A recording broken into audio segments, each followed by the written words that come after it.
Hello guys, good morning সবাইকে। আমি আজকে তোমাদের সাথে একটা কথা শেয়ার করতে চাই। আমি জানি না আমার কি প্রবলেম হয়েছে, কিন্তু তাও আমি তোমাদেরকে বলতে চাই। আমার না এই আজকে ধরো তোমার 6-7 মাসই হবে। 6-7 মাস ধরে আমার মাথা ব্যথার প্রবলেমটা এত বেশি বাড়ছে যে আমি সহ্য করতে পারছি না ব্যথাটা। আমার পার ডে আমার ডেইলি আমাকে সেরিডন খেতে হচ্ছে, ডেইলি।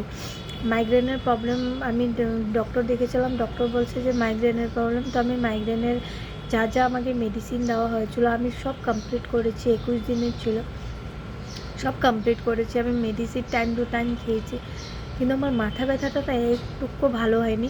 আমার মাথা ব্যথার প্রবলেম আগে ছিল না, কখনো ছিল না আমার মাথা ব্যথার প্রবলেমটা। আমার ছেলে হওয়ার পর আমার এই প্রবলেমটা একটু একটু করে বেড়েছে। আমার দেবয়াংশ হওয়ার পরেই আমার এই মাথা ব্যথাটা একটু একটু একটু একটু করে স্টার্ট হয়েছিল, কিন্তু এখন এতটা বেশি হয়ে গেছে আমার মাথা ব্যথাটা যে আমি সহ্যই করতে পারছি না। তোমরা নিজে ভাবো, আমি যদি ডেইলি সেরিডন খাই তাহলে আমার শরীরে কতটা এফেক্ট হচ্ছে।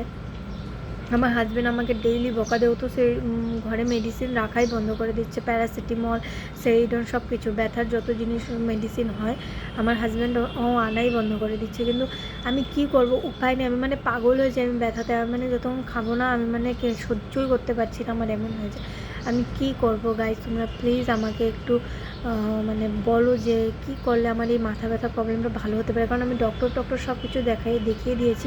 এমন কোনো বড় কোনো প্রবলেম বর্তমান তো নাই, কিন্তু কিছু তো একটা এমন প্রবলেম আছে যেটার জন্য আমার মাথা ব্যথা ঠিক হচ্ছে না। কী হচ্ছে তোমরা যদি ধরো প্রেগনেন্সির পর যদি তোমাদেরও কেউ এমন হয়ে থাকে বা কিছু, তাহলে প্লিজ আমাকে জানাও যে কেন হচ্ছে এই জিনিসটা আমার সাথে। তোমাদের সাথেও কি হয়েছিল নাকি এমন, কি করে তোমরা ভালো হয়েছো, আমারও যাতে ভালো হয়ে যায়। তোমরা প্লিজ আমাকে একটু জানাও। Thank you so much.